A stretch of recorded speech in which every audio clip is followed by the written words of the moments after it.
আমন্ত্রণ জানাচ্ছি প্রিয় দর্শক মঞ্চিত নিয়মিত আয়োজন কথোপকথনে। যেহেতু পশ্চিমারা খুব খুশি এতে যে খামেনি সাহেব মারা গেছে, তো ওরা যেহেতু খুশি, দিলে খুশি আরো করে দাও, ইরানের সরকার মাধ্যমে বলে দাও খামেনি মারা গেছে। অথচ দেখা যাবে যে আল্লাহ না করুক, বুঝছেন, মানে আমি তো জানি না, বুঝছেন, কি হবে না হবে।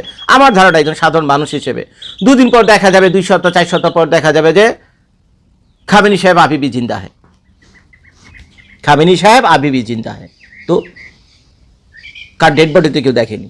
আর খামেনি সাহেব যদি अभी भी जिंदा है 2 সপ্তাহ পর 4 সপ্তাহ পর যদি আবার উঠে আসে, তাহলে তো আবার কাহিনী হয়ে যাবে। আর এত সময়ের ভিতরে ইরান আবার ঘুরে দাঁড়াবে, তো বিভিন্ন দেশের যুদ্ধে এরকম কৌশল হয়, বুঝছেন, এরকম কাহিনী বিভিন্ন জায়গায় হয়। এখন ইরানের ক্ষেত্রে এটা হয়েছে কিনা ভাই আমি বিশ্বাসই করতে পারছি না, বুঝছেন, বিশ্বাসই করতে পারছি না যে খামেনি সাহেব মারা গেছেন। খামেনি সাহেব মারা গেছেন এখনও সিরিয়াস ভাই। এই ভিডিওটা যখন করছি না, মানে আপনারা কে কীভাবে কী করছেন না করছেন তা তো জানি না। ব্যক্তিগতভাবে যদি আমাকে জিজ্ঞেস করেন তাহলে আমি বলবো সত্যি ভাই আমি এখনও ট্রমার মধ্যে আছি যে আসলেই খামেনি সাহেব মারা গেছেন কিনা। আরেকটা মজার ব্যাপার হলো এই যে সে ইরানে 40 দিনের শোক দিবস পালন করতেছে, তারপরে 7 দিন সরকারি ছুটি ঘোষণা করছে, সব কিছু ঠিক আছে, কিন্তু মজার ব্যাপার এমন একটা টিভি চ্যানেলের নাম বলেন তো, এমন একটা টিভি চ্যানেল, সেটা ইসরায়েলি টিভি চ্যানেল হোক বা ইরানের কোনো টিভি চ্যানেল হোক, কোথাও কি দেখাইছে ডেড বডি দেখাইছে? উত্তর হলো না। হ্যাঁ, ইসের যে বাসভবন ছিল, খামেনি সাহেবের যে বাসভবন ছিল, সেখানে যে ডিব্রিজ ছিল, ডিব্রিজ তো বুঝছেন, ওই যে আবর্জনা, মানে ওই বিল্ডিং ভেঙে গেলে যত আবর্জনা তৈরি হয় না চারদিকে, মানে ধ্বংসাবশ যেটাকে বলেন ডিব্রিজ। তো সেই ডিব্রিজ সরানোর জন্য আপনারা দেখছেন যে ওই ট্রেন দিয়া, তারপরে বিভিন্ন বুলডোজার দিয়া জিনিসপত্র সরাইতেছে এবং ওইখান থেকে মৃতদেহ বের করতেছে। এখন সেই মৃতদেহের ভিতরে যে খামেনি সাহেবের ডেড বডি আছে, ভাই এটা আমাদেরকে কেমনে বিশ্বাস করাবেন বলেন? এটা কেমনে বিশ্বাস করাবেন? এখন যেটা আমি নিজের চোখে দেখিনি, বা অ্যাটলিস্ট অন্তত প্রথম শ্রেণীর কোনো নিউজ এজেন্সি যদি এটাকে নিউজ করতো, প্রথম শ্রেণীর মানে ভুয়া বক্কর কোনো ইউটিউবার না, বুঝছেন, তো তারা যদি করতো তাহলে না হয় মেনে নিতাম। এখন মনে করেন রয়টার বলতেছে খামেনি সাহেব মারা গেছে, বিবিসি বলতেছে খামেনি সাহেব মারা গেছে, সিএনএন বলতেছে খামেনি সাহেব মারা গেছে, আর সারা দুনিয়ার যত নিউজ এজেন্সি রয়েছে তারা কম বেশি বলতেছে, কিন্তু একটা নিউজ এজেন্সি তো আমি দেখলাম না যে তার ডেড বডিটা, অন্তত চেহারাটা খুলে একটু ডেড বডিটা দেখালে অসুবিধা কী ছিল। ইভেন ইরানের যে ইগুলো আছে, রাষ্ট্রীয় যে সংবাদ মাধ্যমগুলো আছে, তারাও তো পারতো, বুঝছেন, তারাও দেখেনি। তো মোটামুটি সবাই মানে প্রথমে পশ্চিমারা বললো যে খামেনি মারা গেছে, পরে দেখি যে ইরানিয়ান যে সংবাদ মাধ্যমগুলো আছে, তো তারা বলতে শুরু করলো হ্যাঁ ভাই সত্যি কথা, খামেনি সাহেব মারা গেছে, আমরা এই যে 40 দিনের শোক দিবস ঘোষণা করলাম আর 7 দিন ধরে আমরা অফিস আদালতে যাবো। এটা একটা কথা হলো নাকি ভাই? এটা একটা কথা হলো নাকি? মানুষদেরকে, সাধারণ মানুষদেরকে তার ডেড বডি পর্যন্ত দেখানোর সুযোগ করা হয়নি। এখন চিন্তা করে দেখেন আপনারা, হইতে পারে যুদ্ধে তো সব কিছু চলে যুদ্ধে কিন্তু সব কিছু চলে, যুদ্ধে যে কোনো টেকনিক চলে। এখন চারদিক থেকে যেভাবে ঘিরে ধরছে ইরানকে, হইতে পারে, জাস্ট আমার ধারণা, ভুলও হইতে পারে। এখন আমি আপনাদের মতো একজন সাধারণ পাবলিক, এখন যদিও আমি আপনাদের চাইতে একটু বেশি ভাবি, কিন্তু আপনারা হয়তো অতদূর ভাবেন না, বা অতদূর পড়াশোনা করেন না, বা অতদূর জানার চেষ্টা করেন না, কিন্তু আমার চিন্তা যতদূর পর্যন্ত যায়, হইতে পারে এটা একটা যুদ্ধ কৌশল বা ওয়ার স্ট্র্যাটেজি যেটাকে বলে। কীরকম ওয়ার স্ট্র্যাটেজি? মনে করেন এই যেভাবে চারদিক থেকে চেপে ধরছে, চারদিক থেকে যেভাবে ধরছে ইরানকে, তো খামেনি সাহেবের এমনি আসলে মানে এখান থেকে বের হয়ে যাওয়া খুব কঠিন ছিল। তো এখন যেহেতু খামেনি সাহেব নানানভাবে মানে আকাশ প্রতিরক্ষা ব্যবস্থায় বিশেষ করে অত্যন্ত দুর্বল, ইরান যে আকাশ প্রতিরক্ষা ব্যবস্থা এত দুর্বল, সেটা ভাই গতকালের কাহিনী না দেখলে, গত 2 দিনের কাহিনী না দেখলে আমি বিশ্বাসই করতাম না। আমি অবাক হয়ে যাই। ওই ইসরায়েলি বিভিন্ন যুদ্ধ বিমান আসতেছে, ইরানের আকাশে ঘোরাঘুরি করতেছে, ইচ্ছা মতো যেখানে বোম টোম মারতেছে, আবার নিরাপদে চলে যেতেছে। এটা কি হইলো ভাই? বুঝেন আমার, এটা কিছু হইলো? উত্তর হইল না। তো যাই হোক, এখন আকাশ প্রতিরক্ষা ব্যবস্থা যে করুণ অবস্থা ইরানের যে আমি দেখলাম, তো স্বাভাবিকভাবে এখন ইরানকে তো মোটামুটি রিপ্ল্যানিং করতে হবে যে না, এই আকাশ প্রতিরক্ষা ব্যবস্থা দিয়ে অন্তত ইসরায়েলের মোকাবেলা করা সম্ভব না, বাস্তবতা মেনে নিতে হবে। তো এখন এই যে মনে করেন চারদিক থেকে কাহিনীর ভিতরে পড়ে গেছে, ভেজালের ভিতরে পড়ে গেছে, থেকে তো বের হইতে পারতেছেন ইরান। তো আমার কাছে কেন জানি মনে হচ্ছে এটা হতে পারে তার একটা স্ট্র্যাটেজি, একটা কৌশল, যে এখন পশ্চিমা গণমাধ্যমগুলো তো প্রমাণ করতে চাইতেছে খামেনি মারা গেছে, তো ভালো কথা, ওরা বলতেছে খামেনি মারা গেছে, আমরা এখন বলুন খামেনি মারা গেছে। তো এখন খামেনি সাহেব যদি মারা যায়, স্বাভাবিকভাবে যুদ্ধ দুর্বল হয়ে যাব, যুদ্ধ দুর্বল হবে কিনা।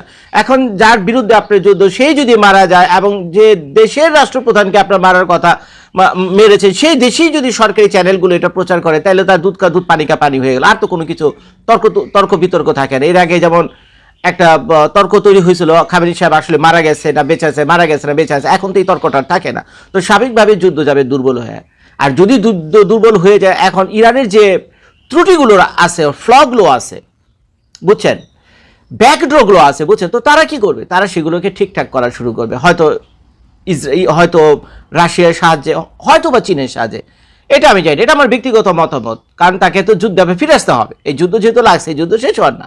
তো এখন হয়তো কিছুটা সময় পেয়ে যাবে ইরান, সবাই এখন যেহেতু মাতমে ব্যস্ত হয়ে যাবে এই খামেনি সাহেবের শোকে, আর এই সুযোগে হয়তো ইরান ঘুরে দাঁড়াবে, আমার কাছে কেন জানি মনে হচ্ছে।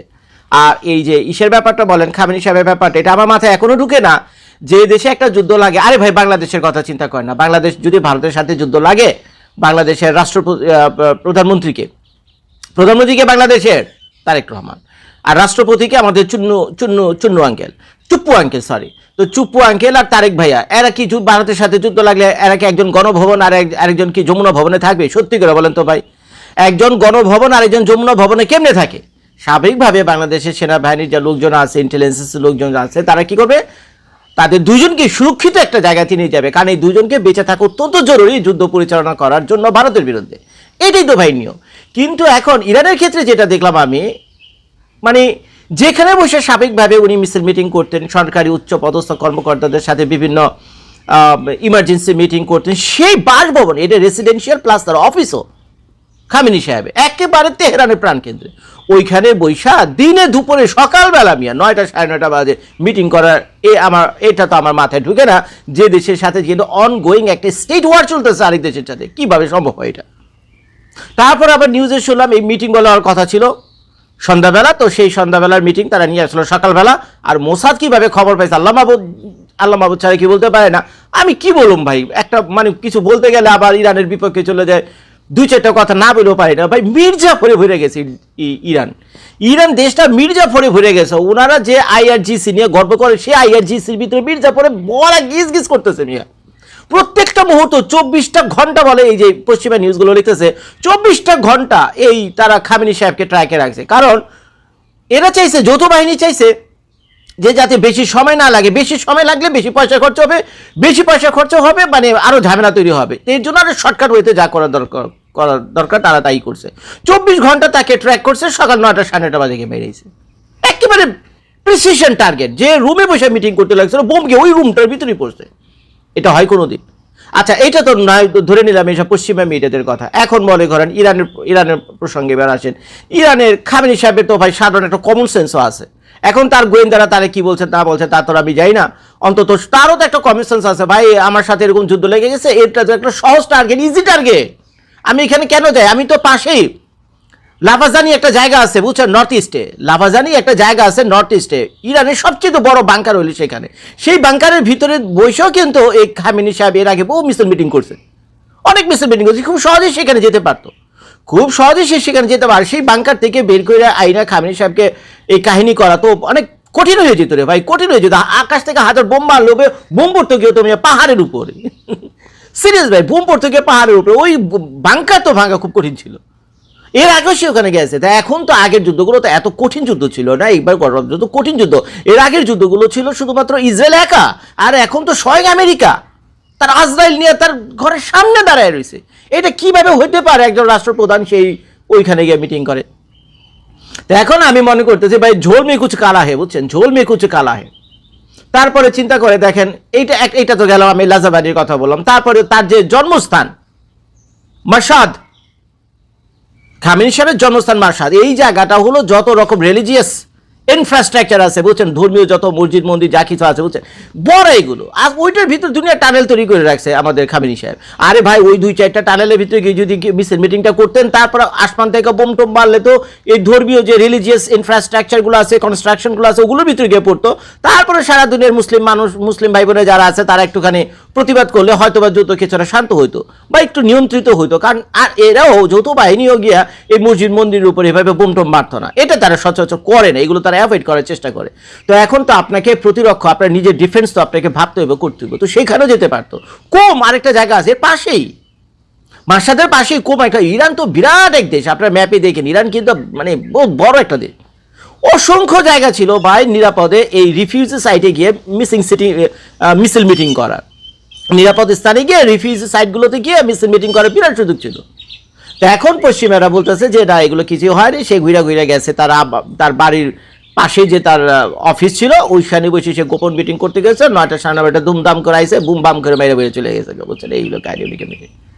এখন যদি পশ্চিমা মিডিয়ার কথা বিশ্বাস করি তাহলে কাহিনী হয় এটা যেগুলো আমি বললাম। আর যদি এটা মনে করেন একটা ওয়ার স্ট্র্যাটেজি হয়ে থাকে, যুদ্ধ কৌশল হয়ে থাকে, যেহেতু চারদিক থেকে আটকা পড়ে গেছে ইরান, এখন হয়তো বাঁচার জন্য কিছুটা সময় দরকার, নিজেদেরকে গুছিয়ে আবার মানে প্ল্যানে আনা, বুঝছেন, আবার আপনার নিজেদেরকে আবার ফিল্ডে নামানো, একটু প্ল্যানিংয়ের ব্যাপার, হয়তো একটু সময় দরকার হইতে পারে। যেহেতু পশ্চিমারা খুব খুশি এতে যে খামেনি সাহেব মারা গেছে, তো ওরা যেহেতু খুশি, দিলে খুশি আরো করে দাও, ইরানের সরকার মাধ্যমে বলে দাও খামেনি মারা গেছে, অথচ দেখা যাবে যে আল্লাহ না করুক, বুঝছেন, মানে আমি তো জানি না, বুঝছেন, কি হবে না হবে। আমার ধারণা একজন সাধারণ মানুষ হিসেবে।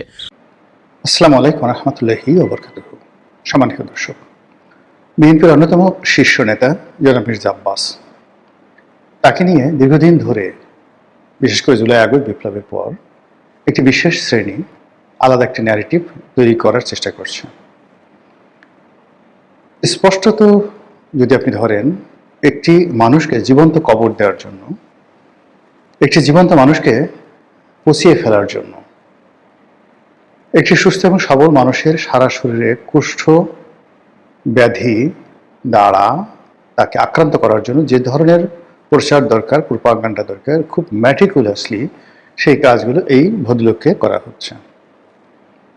এখানে আমরা যারা মজা নিচ্ছি, নাসিরউদ্দিন পাটোয়ারি মির্জা আব্বাসের ছেলের বয়সের চাইতে অনেক ছোট। সেই নাসিরউদ্দিন পাটোয়ারি উঠতে বসতে এবং তার সঙ্গে সাথী, তার লোকজন সহকারে তাকে যেভাবে অপমান করছেন, যেভাবে গালাগাল করছেন, এটা কোনো অবস্থাতেই ভদ্র সমাজে শোভনীয় নয়। কোনো রাষ্ট্রীয় কালচারে এটি ধারণ করা হয় না। যে দেশে বিচার ব্যবস্থা আছে, যে দেশে সভ্য সমাজের সামাজিকতা আছে, যে দেশে মানুষের বিবেক আছে, বোধ আছে, সেখানে একজন প্রবীণ রাজনীতিবিদকে প্রকাশ্যে উঠতে বসতে অহরহ এভাবে যেভাবে মির্জা আব্বাসকে পচানো হচ্ছে, এটা সমর্থনযোগ্য নয়। এটির সামাজিক প্রতিরোধ দরকার, এটির রাষ্ট্রীয় প্রতিরোধ নয়, রাষ্ট্রীয় বিচার দরকার। এবং এই ধরনের ঘটনা আমাদের সমাজে যেন পুনরায় না ঘটে, এই ব্যাপারে সকলের সচেতন হওয়া দরকার। ব্যক্তি মির্জা আব্বাসের বিরুদ্ধে অভিযোগ অনেকে থাকতে পারে, যা যা বলা হচ্ছে সেটা সত্য হতে পারে, তার জন্য আইন আছে, আদালত আছে, বিচার আছে, তথ্য আছে, প্রমাণ আছে। কেউ যদি চাঁদাবাজি করে, কেউ যদি ধর্ষণ করে, কেউ যদি অন্যায় করে, এমনকি আরো জঘন্য অপরাধ করে, প্রচলিত অর্থে আপনি কোনো অবস্থাতেই তার বিরুদ্ধে সামাজিক মত তৈরি করতে পারেন না। মাইক লাগিয়ে প্রকাশ্যে তার ব্যক্তিগত জীবন তছনছ করে দিতে পারেন না। যখন আপনি এই কাজ করেন, ইট মিনস রাষ্ট্রীয় বিচার নেই। যদি মির্জা আব্বাস চাঁদাবাজ হয়ে থাকেন, চাঁদার টাকায় তিনি তার বিত্ত বিলাস বৈভব তৈরি করে থাকেন, সেই মির্জা আব্বাসের চাঁদা দিয়ে যদি বিএনপি চলে, আর এ ব্যাপারে যদি আপনি রাষ্ট্রের কোনো সাহায্য না পান, সহযোগিতা না পান, সেক্ষেত্রে আপনি বড়জোর প্রতিবাদ জানাতে পারেন, বিদ্রোহ করতে পারেন, বিপ্লব করতে পারেন, আন্দোলন করতে পারেন। কিন্তু যেটিকে বলা হয় নুইসেন্স, যেটিকে বলা হয় ইপটিজিং, যেটিকে আপনি রীতিমতো একটা পুরুষের জন্য বলাৎকার, ধর্ষণ বলে আপনি আখ্যায়িত করতে পারেন, সেই কাজ করার অধিকার এ সমাজে কারোর নেই। মির্জা আব্বাসের বিরুদ্ধে যারা লেগেছেন, মির্জা আব্বাসের যারা প্রতিদ্বন্দ্বী, তারা হয়তো খুব মজা পাচ্ছেন, মুসকে মুসকে হাসছেন যে ঢাকা শহরে দীর্ঘদিন আপনি আধিপত্য দেখিয়েছেন, দীর্ঘদিন আপনার ক্ষমতা ছিল, দাম্ভিকতা ছিল, এখন এই পরিস্থিতি আপনি বুঝেন কত ধানে কত চাল। কিন্তু এটা শেষ নয়। এক মির্জা আব্বাসের মাধ্যমে বিএনপিকে হেয় করা হচ্ছে, এক মির্জা আব্বাসের মাধ্যমে পুরো বিএনপি রাজনীতিকে ধ্বংস করা হচ্ছে। মির্জা আব্বাসকে পুষিয়ে দেওয়ার মাধ্যমে তারেক জিয়াকে টার্গেট করা হচ্ছে, তারেক রহমান সাহেবের পরিবারকে টার্গেট করা হচ্ছে। যারা মির্জা আব্বাসকে চাঁদাবাজ বলে গালি দিচ্ছে তাদেরই আরেকটি অংশ বা অপরপক্ষ। তারা কি তারেক রহমান সাহেবকে গালাগাল দেয়নি? তারা কি সালাউদ্দিন সাহেবকে গালাগাল দেয়নি? তারা কি তারেক রহমান সাহেবের পরিবার পরিজন নিয়ে বাজে কথা বলেননি? এ সমাজ এভাবে চলতে পারে না। বোঝার চেষ্টা করুন, গণপ্রজাতন্ত্রী বাংলাদেশ সরকার চালাচ্ছে বিএনপি। সেই বিএনপির একজন মন্ত্রী পদমর্যাদার ব্যক্তি 50 বছরের অধিক সময় ধরে তিনি রাজনীতি নিয়ন্ত্রণ করেন ঢাকা শহরে। বহুবার মন্ত্রী হয়েছেন, এমপি হয়েছেন, মেয়র হয়েছেন। তার এই জীবন সায়ানে এসে তাকে যেভাবে পচানো হচ্ছে, আমি মনে করি বিএনপির অনেক কিছু করণীয় আছে। বিএনপি যদি সেই কাজটি না করে, বিএনপি ক্ষমতায় থাকতে পারবে না। বিএনপি যদি এটির সুরাহা করতে না পারে, তারা তারেক জিয়াকে রক্ষা করতে পারবে না, তারা সালাউদ্দিন সাহেবকে রক্ষা করতে পারবে না, এমনকি মির্জা ফখরুল সাহেবকে রক্ষা করতে পারবে না। মির্জা আব্বাসের মতো মানুষকে দিয়ে শুরু। এই কয়দিন আগে আপনি চিন্তা করুন, তরুণ নেতা এরশাদ, তাকে নিয়ে মানুষ ঠাট্টা করত, নিন্দা সান্ডা এই বিভিন্ন কথাবার্তা বলে। এখন সেটা কমেছে, কিন্তু মির্জা আব্বাসকে নিয়ে কোনো অবস্থাতে সেটা থামছে না। যদি এটা চলতে থাকে, এরপরে এরশাদকে ধরা হবে, এরপরে রবিউলকে ধরা হবে। ঢাকা শহরে যারা যারা বিএনপির যাকে বলা হয় সাংগঠনিক শক্তিমত্তা, যাদের হাতে নিয়ন্ত্রিত, তাদের সবাইকে আস্তে আস্তে আস্তে আস্তে সামাজিকভাবে হেয় প্রতিপন্ন করে যখন সম্মিলিতভাবে বিএনপির উপর আক্রমণ চালানো হবে, তখন আর বিএনপির কিছু করার থাকবে না। সবচেয়ে বড় কথা হলো যে একজন মানুষ, প্রবীণ একজন মানুষ, তিনি এই সমাজে লাঞ্ছিত হচ্ছেন, আমরা সবাই মজা নিচ্ছি। এ যেন আদিমকাল, এ যেন আইএমএ জাহিলিয়াতের যুগ হয়ে গেছে। আরে বাবা, দরকার হলে মির্জা আব্বাসকে মেরে ফেলো, তাকে জীবন্ত কবর দাও, তাকে পুড়িয়ে মারো, কিন্তু একজন জীবিত মানুষকে এভাবে লাঞ্ছিত করার কোনো অধিকার কোনো সমাজের কোনো ব্যক্তির নেই। অন্যদিকে এই যে মির্জা আব্বাসকে এত অপমান করা হচ্ছে, আমি অবাক হয়ে গেলাম যে বিএনপি একজন শীর্ষ নেতা আজ পর্যন্ত একটা হুমকি দেয়নি, আজ পর্যন্ত একটা ধমক দেয়নি, আজ পর্যন্ত কোনো ব্যবস্থা গ্রহণ করেনি। বিএনপি রাষ্ট্র ক্ষমতায় থাকার পর যদি এই অবস্থা হয়, তাহলে রাষ্ট্র ক্ষমতায় চলে গেলে কি অবস্থা হবে? অথবা রাষ্ট্র ক্ষমতায় থাকতে যদি একজন এত বড় নেতাকে হয়, তাহলে অন্যান্য যারা মন্ত্রী আছেন, এমপি আছেন, তাদেরকে যদি এর সাথেও ন্যাক্কারজনক অপমান, ন্যাক্কারজনক ট্যাগ দিয়ে আজে বাজে কথাবার্তা বলে তাদেরকে যদি লাঞ্ছিত করা হয়, অপমানিত করা হয়, তাহলে কি হবে? বিষয়টি মির্জা আব্বাসের একার নয়, মির্জা আব্বাসের যারা বয়সী লোক আছেন তাদের সকলের, আপনার আমার সকলের। মির্জা আব্বাসের ক্ষেত্রে যে ঘটনাটা ঘটছে, সে ঘটনা আমার ক্ষেত্রে ঘটতে পারে, আপনার ক্ষেত্রে ঘটতে পারে। মির্জা আব্বাসের সঙ্গে আমার ব্যক্তিগত কোনো সম্পর্ক নেই। গত 2-5 বছর ওনার সঙ্গে আমার টেলিফোনে কখনো কথাবার্তা হয়নি, কিন্তু ওনার এই অবস্থা আমাকে ব্যথিত করছে, আমাকে অপমানিত করছে। এই জিনিসগুলো আমি কোনো অবস্থাতে মানতে পারি না। তিনি কি করে ঢাকা ব্যাংকের চেয়ারম্যান হলেন, কি করে ঢাকা ব্যাংকের ডিরেক্টর হলেন, তার পরিবার এত টাকা পয়সা কি করে মালিক হলো? প্রশ্ন যদি থাকে, যান দুর্নীতি দমন কমিশনে যান। প্রশ্ন যদি থাকে, তার বাসার সামনে তথ্য প্রমাণ সহ মিছিল করেন, মিটিং করেন। কিন্তু এটা কি ধরনের চিৎকারি, এটা কি ধরনের ভব্যতা, এটা কি ধরনের কথাবার্তা? এই অবস্থা কোনো অবস্থাতেই সমর্থনযোগ্য নয়।